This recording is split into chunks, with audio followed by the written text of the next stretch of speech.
Good morning, Monica. My name is Dewayna. I'm one of the MSW social work interns here for the hospital. How are you feeling at this very moment? I'm okay. How are you? I'm doing fine. I understand that a lot has taken place within the past 24 hours.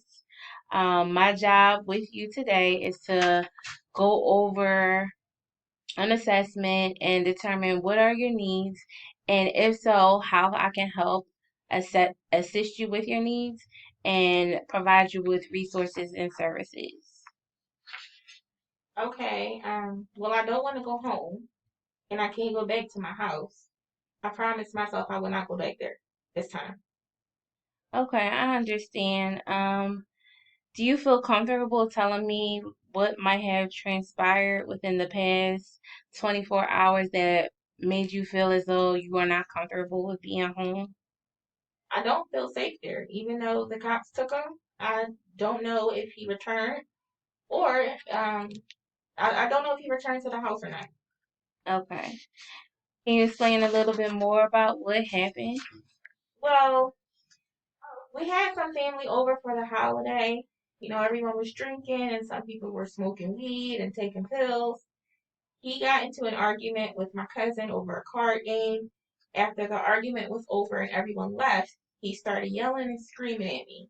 He said I was dirty and disgusting like my family. He started beating on me and saying I was good for nothing and a cheater like my cousin. Is this your first time experiencing physical abuse from your partner? No, he has done it in the past a few times, but never this bad. Now, is this your first time wanting to leave the home? No, but when I tell him I'm leaving, he usually says I'm sorry or he threatens me to stay. Okay, I understand. There are times when you might feel vulnerable and scared to leave, and that's completely understandable. By any chance, do you have any children with him or young children in the home? I have children, but not with him. My children are grown. Have you spoken to someone about the abuse that you're experiencing? Kind of. I've been going to therapy for a little over a year. They told me that I suffer from depression and anxiety, and my symptoms have been getting worse. Can you tell me a little bit about the symptoms that you're experiencing from the depression and anxiety? Sometimes I'm feeling sad. Sometimes I feel like um, my heart is racing really fast. Okay. Okay. And then can you tell me like um when you talk to your therapist, what has your therapist said to you about the symptoms that you have experienced? Well, she's telling me that they are in fact depression and anxiety, and I do believe her.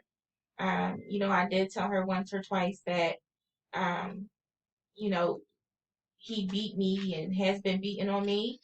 And she said something about confidentiality and calling 911 if I was ever in danger to someone or someone or if someone else endangered me, something like that. So I didn't mention it anymore. Well, I do want to commend you for making effort to seek counseling and therapy. You knew something was wrong internally and you sought the appropriate support so that you can talk about it and that you can find resolution to how you are feeling inside. Um, so I do want to say, good job for doing that. Have you been able to talk to a family or a friend about what's going on? No, not until this last time. I don't really trust them. And I feel like my therapist is who I can talk to about these things. But he has threatened that if I told my family and friends, he would kill me or whoever came to defend me. So I don't feel safe telling anyone because of this. Okay, I understand that that could have increased your symptoms of anxiety and depression. It could have caused you to feel frightened. Did you believe him, when he said those things to you? Yes, because he has several guns in the house and he has also been in jail for assault. Okay. How long have you two been together? And can you tell me like when the violence started? So we've been together for 10 years and he went to jail on and off during our relationship. The last time he came out, which was 2 years ago, is when he started hurting me, and things started to get pretty bad from there. Has he always been aggressive towards you? No, in the beginning we were a happy couple. He wasn't showing, any signs, or he wasn't hitting me. He did develop a drinking problem and a drug problem, which made him become more aggressive. So, I want you to know that I'm not judging you. If we are trying to get you into a shelter, they will want to know if you are abusing drugs or abusing alcohol. So, are you doing either of those two things at this time? No, I only drink socially and I don't do any drugs. That's really good. It does make the process somewhat easier if you don't abuse drugs or abuse alcohol, because a lot of those shelters have a strict policy against those things. So I'm sorry to have interject with that question, because what you were saying is important, but I just wanted to make sure that I documented, that just so that I can find the resources appropriate for your needs. So you said in the beginning that he never displayed aggression. Did he always drink and abuse drugs in the beginning of your relationship? So he drank and smoked here and there, but when he started taking pills, that's when the mood swings started. So, this most recent time when he assaulted you, were you able to open up to someone? I see that you were brought into the hospital by a friend. So, were you able to open up to anyone? So the friend that brought me to the hospital, I told her what was happening. She was with me when the police showed up and drove me to the hospital. Okay. And is this friend someone you feel safe with? Is this a possible housing situation? Would you be able to stay with this friend? Yeah, she's my best friend, and I feel safe with her. But I can't stay there. He won't. He would find me there. So you would prefer to have a shelter that is outside of your area in which you live in, or possibly outside of the county? I don't know. I'm just very overwhelmed. I know I can't go back to their home.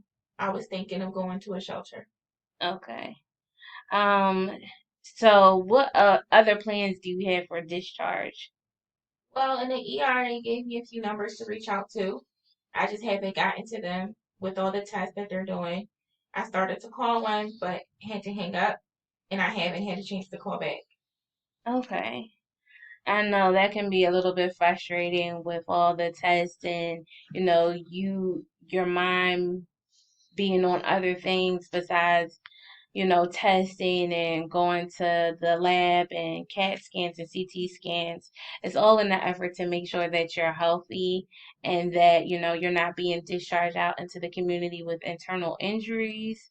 I don't know how severe the domestic violence situation was, but we just want to make sure that there's nothing going on internally to your body that could prevent your health and well-being out there in the community.